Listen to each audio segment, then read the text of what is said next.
This is a Reconstructionist radio production. Please visit ChristendomRestored.com to read more articles. The title of this article is The Two Kingdoms Doctrine's Schizophrenic Philosophy of History, written by Bojidar Marinov, July 8, 2015. In the wake of the Supreme Court's decision on sodomite marriage, my Facebook newsfeed was filled with quite a few statements by known and unknown important and unimportant persons and institutions who wanted to inform the world what they thought of it. One institution, though, was missing from that list, and of what I know, there is still no official statement, neither from the institution as a whole, nor from any individual working for it, on the SCOTUS's ruling, the Westminster Seminary in Escondido, California, the seedbed of the modern Two Kingdoms theology, or rather, the Two Kingdoms rhetoric. I, for one, would be really interested in such formal statement. Why? Well, because there is an element of the Two Kingdoms rhetoric that has been of special interest to me, and I have always wanted to understand it and see it developed by its adherence to its logical end.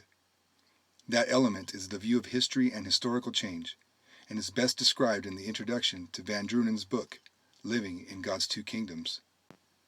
Quote, according to the Two Kingdoms doctrine, God is not redeeming the cultural activities and institutions of this world, but is preserving them through the covenant he made with all living creatures through Noah in Genesis 8:20 through 9:17. End quote. So, there are two principles at work when it comes to the dynamics of history, according to this statement. One is limited only to the church and the individual Christians, as far as only their non-cultural activities are concerned: redemption, that is, a change, gradual or instant, from a state of wickedness and curse to a state of righteousness and blessing. The other is broader and includes all unbelievers and all cultural endeavors of all men, believers and unbelievers. Preservation, that is, keeping things in a state that is neither redeemed nor wicked. The most important thing, of course, which a Reformed Christian would notice in this statement is that, from a Reformed perspective, this is a declaration of the moral neutrality of the cultural endeavors of man. If man is a moral creature in all the aspects of his being, as made in God's image, and if sin has permeated all the aspects of man's nature, total depravity, then man's cultural activities and institutions are just as corrupt and depraved as man himself. If we accept as valid Henry Van Til's dictum that, quote, culture is religion externalized, end quote, then man's cultural activities and institutions, just as much as his individual character and personal piety, are shaped by his religion. Clearly, then, if man's individual character and personal piety can be redeemed, that is, harmonized with the demands of the gospel, obviously a culture that was lost must be also capable of being redeemed, that is, harmonized with the demands of gospel. If God is not redeeming it, then culture must not be under the curse of sin, and therefore it is morally neutral, that is, free of the standards for good and evil.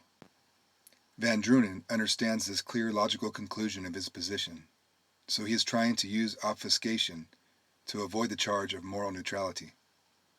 Quote, this kingdom is in no sense a realm of moral neutrality or autonomy. God makes its institutions and activities honorable, though only for temporary and provisional purposes, end quote. But moral neutrality is not about honorable and dishonorable. It's about good and evil. Honor means nothing when it comes to moral standards, unless, of course, it is taken to mean good, in which case he would have used the word good as a more logical choice. The obfuscation is quite obvious. He denies he makes culture morally neutral, but then he uses a morally neutral word to describe it, instead of the obvious, logical alternative, the morally charged words of good and evil. Why? Obviously, because if he says that culture can be either good or evil, he will have no explanation why culture shouldn't be redeemed. And even worse than that, since the culture of unredeemed and depraved men is by nature unredeemed and depraved, Van Drunen will have a hard time explaining what exactly is it that God is preserving and why. So the only way for Van Drunen to hope to sell his doctrine to Reformed Christians is to keep speaking of culture in morally neutral terms, while at the same time denying the obvious conclusion of its moral neutrality. It's all rhetoric. A theology of historical stagnation. The conclusion about the moral neutrality of culture inherent in the two kingdoms rhetoric is the most important one. But there's another ramification. The notion of God redeeming his people while preserving the world around them in the same state makes history meaningless. When it comes to the individual life and character of a man, we as Christians consider it meaningless to believe that it is possible for a man to be redeemed and justified and sanctified and not be changed in his outward actions and his conduct. We expect a man's conduct to become religion externalized, and since his religious views were redeemed, we expect his conduct to be redeemed as well. In the same way, how is it possible for God's people to be redeemed and yet never be able to apply that redemption to the world around them, so that the changed state of the world becomes a testimony to the power of the gospel in their lives? As the gospel spreads throughout the earth, and God brings more and more people to himself, what is that logic that will declare that the cultural actions and institutions of mankind will remain the same, being simply preserved, meaning that they will never manifest the inward change in God's redeemed people? If the power and the victory of the gospel remain locked within men's hearts and are never expressed in the historical dynamics of their culture and institutions, then history doesn't reveal the power and the victory of the gospel. There would be nothing in history to which unbelievers can look up to and see how God has been working in redeeming a people to himself. If history doesn't reveal the power and victory of the gospel, then history either has no meaning at all or has another meaning, different and rival to that of the gospel. At best, history is stagnant. It doesn't indicate any movement in any direction, either to confirm or to negate the gospel. In most cases, the supporters of the two kingdoms doctrine actually believe history goes from better to worse, and that is, history is able to overcome and defeat the growth of the gospel when it comes to the practical applications of it. History is the development of man's civilization over time, and it is not morally neutral. It's the change, over time, in man's cultural actions and institutions, conditioned by man's spiritual growth or apostasy. When we compare two historical periods, this is what we are looking at. How did the cultures of the two historical periods compare? Then, from this comparison, we are making our conclusions about the flow and direction, and the meaning and testimony of history. The Bible is full of such examples. God spoke to the Israelites multiple times in the Bible, showing them the difference between their age and ages past, demonstrating how their obedience or disobedience led to cultural improvement or decay. Prophecies about the future promise the same things. The advance of the gospel leads to the growth of the kingdom of God on earth, and the growth of the kingdom of God is manifested visibly in the restoration of man's culture and institutions on earth, before the second coming of Christ. Until, as the scripture promises, quote, all his enemies are made his footstool, end quote, Hebrews 1:13, and quote, all things are subjected to him, end quote, 1 Corinthians 15:28. All millennialists and premillennialists often object to the charge that their systems destroy the meaning of history. But objections to the contrary, the inevitable conclusion is that, indeed, any systems that denies cultural growth in history as a result of the growth of the gospel, by necessity destroys the meaning of history. The meaninglessness of history is very well described in that famous quote by Meredith Kline, from an article where he attacks Christian Reconstruction for many things. Among them, the postmillennial belief that history is the manifestation of the victory of God's special grace on earth. Quote, and meanwhile, the common grace order must run its course within the uncertainties of the mutually conditioning principles of common grace and common curse, prosperity and adversity being experienced in a manner largely unpredictable because of the inscrutable sovereignty of the divine will that dispenses them in mysterious wisdom, end quote. Kline continues by stating categorically, no judgment in history based on obedience or disobedience. Why? Because that would destroy the principle of, quote, commonness, end quote, as opposed to the principle of special grace, that is, redemption.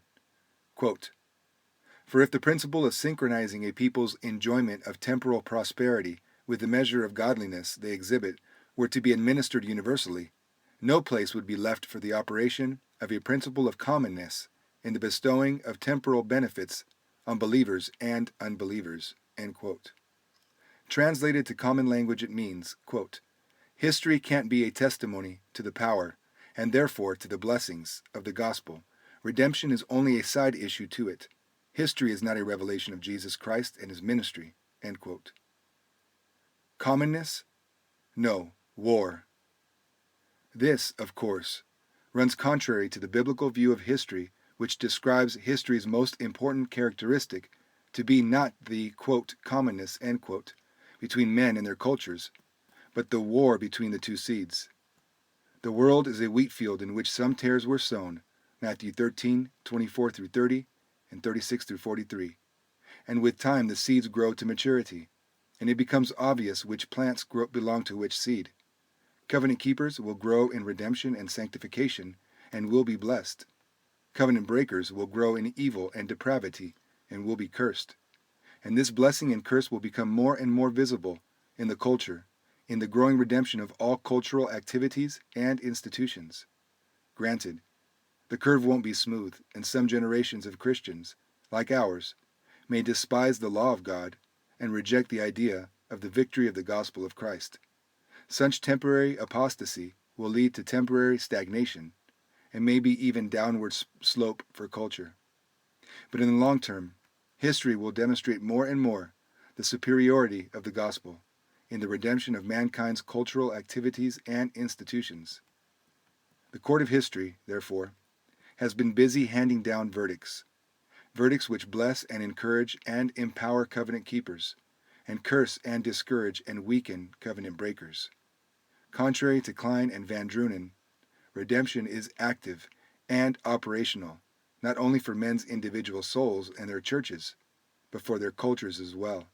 Families, businesses, scientific and technological endeavors, education and professional activities, their law systems, and political establishments, etc., etc. Culture is religion externalized, and the curse that pagan religions brought into the world is being now replaced by the blessings of the gospel in every area of life, including culture. And if you want to understand the very foundation of the two kingdoms rhetoric, it is this. There is no such court of history. Not for the culture and for the human institutions, at least. But then, how did that, quote, preservation, end quote, work in the SCOTUS's decision? Van Drunen and the Two Kingdoms group have no answer. Any answer will have to either declare that the court's decision was morally neutral, or that culture is subject to sin, and therefore to redemption. The first would expose the real religion of the Westminster West. The second would destroy their doctrine of the, quote, commonness, end quote, of culture. Silence seems to be the most acceptable option. Albert Mohler's strange response. But there was another public statement. A statement which proves again that whenever the proponents of the two kingdoms theory are not mindful of their words, or whenever it suits them politically, they naturally speak contrary to it. Rushdoony described the same phenomenon in his article, quote, Covert Theonomists, end quote. The same phenomenon can be detected every Christmas, if not every Sunday service, when officially premillennial or amillennial churches sing hymns with openly postmillennial content. For all the blabber that premillennialism or amillennialism are the, quote, most natural reading of Scripture, end quote. In the final account, premillennialists and amillennialists quite naturally resort to postmillennial sentiments, and anti-theonomists resort to theonomic rhetoric. This time, the inconsistency comes from Albert Mohler, professedly premillennial and two kingdoms in his views. I have written several articles exposing the intellectual schizophrenia in Mohler's views, so I am not surprised to see him going again, naturally, against his own professed theology. Here are his words in response to the decision of the Supreme Court concerning sodomite, quote, marriages, end quote. Quote, but the Supreme Court, like every human institution and individual, will eventually face two higher courts. The first is the court of history, which will render a judgment that I believe will embarrass this court and reveal its dangerous trajectory. The precedents and arguments set forth in this decision cannot be limited to the right of same-sex couples to marry. If individual autonomy and equal protection mean that same-sex couples cannot be denied what is now defined as a fundamental right of marriage, then others will arrive to make the same argument. This court will find itself in a trap of its own making, and one that will bring great harm to this nation and its families." End quote. So the quote, court of history, end quote, is it? And it's not just for individuals, but for institutions also? Moeller believes that there will be some force, some operational principle in the world that renders judgment in history on institutions. He doesn't explain how that works with his eschatology of premillennialism, which by default postpones judgment to the end of history. He doesn't explain how it works with his two kingdoms doctrine, which argues for the principle of, quote, commonness, end quote, in the culture, which by default rejects the concept of redemption being applied to man's cultural activities and institutions, and argues for, quote, preservation, end quote, rather than redemption. I, of course, heartily agree with Moeller about the, quote, court of history, end quote. That has always been at the heart of covenant theology, that God uses covenant sanctions, blessings and cursings, in history to judge nations and their cultures and institutions for their obedience or disobedience to God's law. The, quote, court of history, end quote, is actually God's court, God's sovereign judgments in history. The nation, culture, or institution who obey God's law will be blessed with temporal blessings and more cultural power in history, and they will succeed in anything they undertake. The nation, culture, or institution who disobey God's law will experience temporal curses and will become increasingly impotent in their cultural endeavors, thwarted in their plans and undertakings. It is in this mechanism of covenantal sanctions in history that history finds its meaning, and it, through this, quote, court of history, end quote, that the gospel is being testified for and redemption is being brought to the nations. It is through this process of more cultural power to covenant keepers and more cultural impotence to covenant breakers that redemption is brought to an earth that is ravaged by mankind's depravity. It is through this process of, quote, making his blessings flow far as the curse is found, end quote, that God answers the prayer of his saints, quote, thy kingdom come, thy will be done, on earth as it is in heaven, end quote. At the end of history, all cultures will be redeemed through this process of covenant sanctions in history, because in their growth to maturity, believers will become more and more successful, and unbelievers more and more impotent. At the end, even if there are unbelievers remaining in the world, they will be powerless to have any influence on the cultures of the world whatsoever. What has previously been the, quote, kingdoms of this world, end quote, will become the kingdom of Christ. Thus, all will be made subject to him, because the whole earth, in its laws and cultural practices, will be a reflection of God's character, which is nothing less than God's moral character encoded into ethical standards. My agreement with Moeller's faith in the inevitable verdict of the, quote, court of history, end quote, is based on and is in full agreement with my theonomic postmillennialism.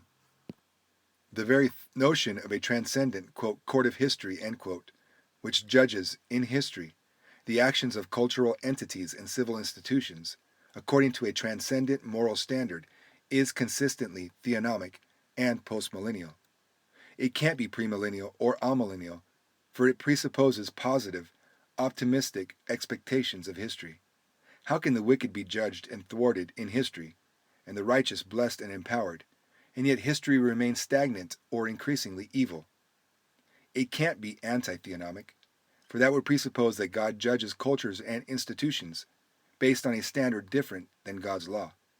It can't be consistent with the two kingdoms doctrine, for it presupposes that cultures and government institutions, like the Supreme Court, are under the requirements of the law of God, and thus the very notion of, quote, common grace, end quote, or, quote, natural law, end quote, as their operational ethics is destroyed.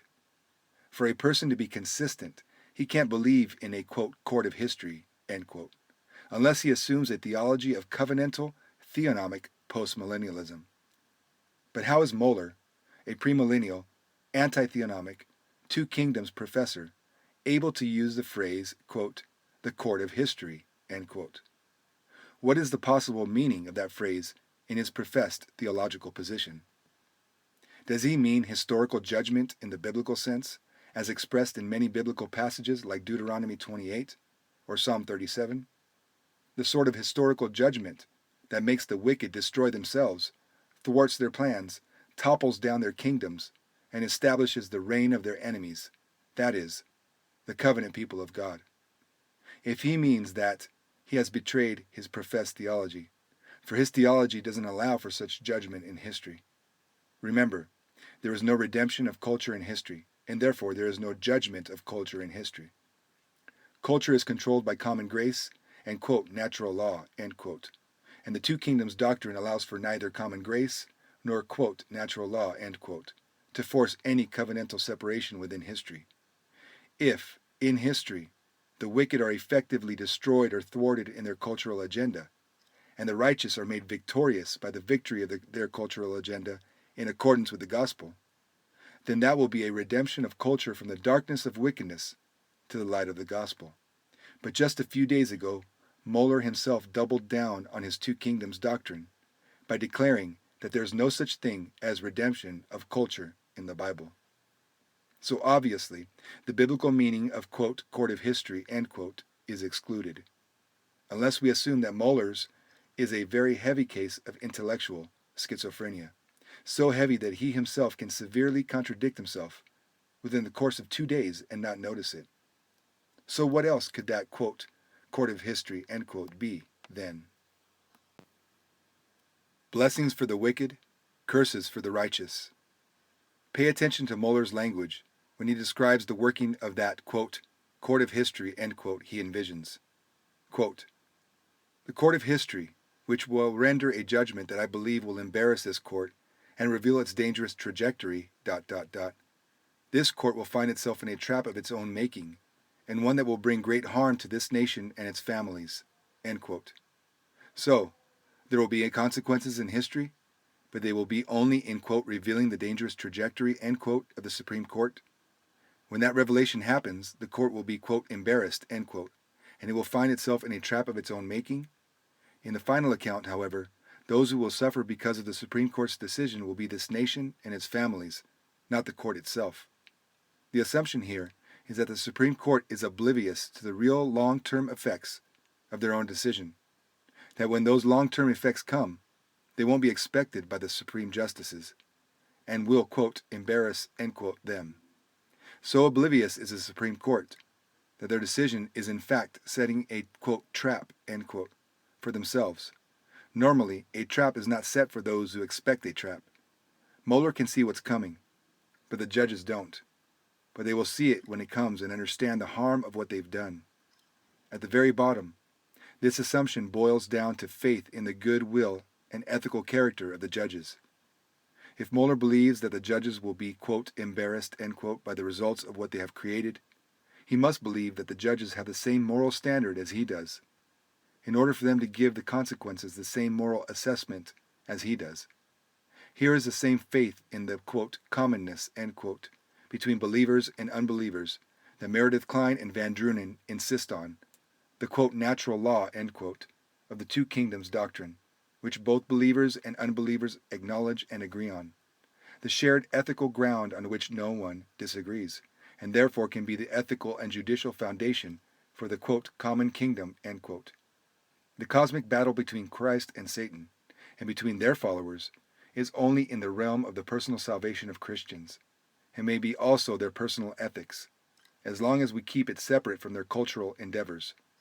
When it comes to the culture, or to the political realm, we are get along just fine, having the same principles of ethical and judicial assessment of reality, quote, natural law, end quote. A court of anti-Christian perverts would agree in its assessment of reality and practical results with a Christian preacher. So from Moeller's words, he expects Elena Kagan, for example, to be, quote, embarrassed, end quote, when it becomes obvious that the court's decision has opened the door to the legalization of polygamy, pedophilia, or bestiality, or to the destruction of the families? Because, you know, she would agree with Moeller about the ethical monstrosity of these things, right? How reasonable is it to believe such a thing? How reasonable is it to believe that the Supreme Court justices who voted for the legalization of sodomite, quote, marriage, end quote, don't actually realize where it is heading and what the consequences will be. And even more important, how reasonable is it to believe that unregenerate, anti-Christian perverts would have moral scruples and will be, quote, embarrassed, end quote, or feel like being, quote, caught in a trap, end quote, by the consequences of their decision? How reasonable is it to expect that they will have the same moral assessment of these consequences as Moeller does? It isn't reasonable at all. It contradicts the principle of, quote, total depravity, end quote, that is at the foundation of Reformed soteriology. In order for Moeller to believe that a group of moral perverts will be able to give the same moral assessment of reality as that of Christians, he has to abandon Reformed theology. This is what the Two Kingdoms rhetoric is: covert Arminianism, dressed in Calvinistic verbiage. In Moeller's view of history, based on his Two Kingdoms doctrine, there is really no, quote, court of history, end quote, for the wicked. The, quote, embarrassment, end quote, and the, quote, trap, end quote, he imagines for the justices who voted for sodomite, quote, marriage, end quote, will actually be their victory and vindication in history. They won't look at the destruction they have created and say, quote, oops, we were wrong, and we did wrong, and the results are embarrassing for us, end quote. They will say, quote, great, this is exactly what we wanted to create, a pagan culture ruled by pagan laws. We wanted to destroy this nation and its families, and we were able to achieve it. History has judged us right, end quote. In Moeller's theology, therefore, blessings in history are reserved for the wicked. What about the cursings? Well, he says it. They are reserved for the nation, a majority against the court's ruling, and for its families. Blessings for the wicked, curse for the righteous. This is Moeller's view of history, and he has no hope in history to offer. The culture can never be redeemed or Christianized, but it can become more pagan, obviously. A bugle with an indistinct sound. But why so much ado about the philosophy of history? Isn't it more important to, quote, preach the gospel, end quote, instead of worrying about the direction of historical events? The reason has been pointed out many times by postmillennial authors.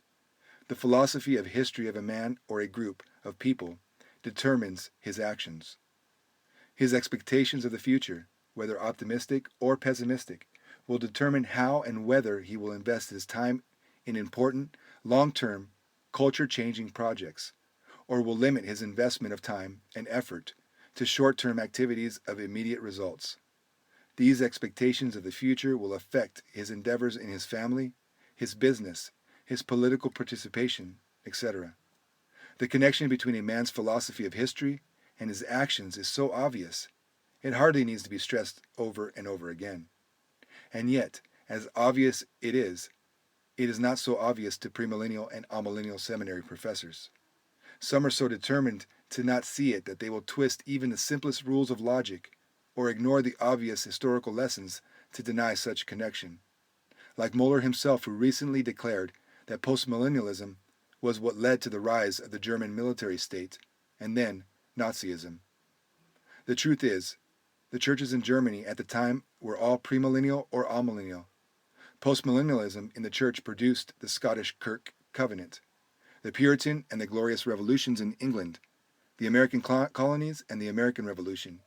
Moeller is either completely ignorant about history or willing to lie about it to support his thesis. Our expectations about history are supposed to be the sound of the bugle, giving us a clear idea where we are going so that we prepare for battle. But the Two Kingdoms doctrines gives no such clear sound. It either views history as stagnant, God is only, quote, preserving, end quote, culture, not redeeming it, or it assumes a downward slope in history. It denies any connection between the spreading of the gospel and the course of history, thus making history meaningless as far as the gospel is concerned. Even when its adherents declare that Christians must, quote, participate in the culture, end quote, and that, quote, the culture will be different when Christians participate, end quote, in it. It still denies that any such participation can produce any real value in the culture, except for isolated good works here and there. And when they speak about the, quote, court of history, end quote, that, quote, court, quote, only brings blessings and more power to the wicked in history, and more disappointment and curse on the righteous. If there's a sound coming from the Two Kingdoms bugle, it is very clearly a sound of defeat and hopelessness when it comes to history. Conclusion. The SCOTUS's ruling didn't come in a vacuum. The Supreme Court justices know very well the cultural landscape, and they know what they can get away with. They know that despite the overwhelming numbers of Christians in the U.S., the Christian community is culturally crippled and impotent. They know that the Christian response will be passive and weak, and therefore the court will get away with anything they rule against the Christian religion. On the other hand, the justices know that the Sodomites, a tiny minority, have and will have strong cultural influence. The Christian impotence is self-inflicted. It is the product of several generations of systematic cultural vasectomy of the church, administered by its pastors and seminary professors. A cultural vasectomy based on theologies which divorce history from the gospel and make history meaningless. It is a vasectomy which bars Christians from bringing the redemption of Jesus Christ to the cultural arena, all in the name of the mirage of, quote, natural law, end quote, as different from the law of God which separates between covenant keepers and covenant breakers. A vasectomy which denies that the driving force behind history is the war between the two seeds, and declares that culture is a morally neutral shared ground between believers and unbelievers. In the final account, the state takes over, reinterprets, quote, natural law, end quote, and starts forcing its godless dictates on Christians. And Christians have nothing to oppose except empty declarations. That the Westminster Seminary in Escondido wouldn't respond to the court's ruling was to be expected. Their philosophy of history, quote, God only preserves institutions, end quote, can't explain change in history. On the other hand, when Albert Mohler decided to respond, his response was a confused garble, which either contradicts his own theology or declares the victory of the wicked in history and the defeat of the righteous. Quote, blessings for the wicked, cursings for the righteous, end quote. It is these bugles with indistinct sounds that have turned the church in America into a befuddled, culturally impotent mass. Some time ago, Albert Mohler warned that one danger of Christians trying to redeem the culture or the civil institutions is that Christians tend to be incompetent when it comes to civil government and social problems. He is right. But Mohler himself and others with the same theology are at the root of the problem. Christians are incompetent because their teachers have made them so, by preaching doctrines of defeat and cultural retreat. Intellectual schizophrenia in preaching inevitably produces intellectual schizophrenics. And intellectual schizophrenics will always lose the cultural war. Therefore, the solution to the court's ruling must start from the very reason for the mess we are in. Purge the pulpits of all preachers and teachers who have taught that there can be no redemption in the culture. As long as we allow them to control our pulpits, we will get more of the same. That is, we will have the enemies of God control our culture, until all Christian influence is destroyed, and we leave a world of despair to our children. This audio version of the Two Kingdoms Doctrine's Schizophrenic Philosophy of History, written by Bojidar Marinov, has been produced by Reconstructionist Radio and narrated by Jason Sanchez. Please visit www.christendomrestored.com to read this article and many more.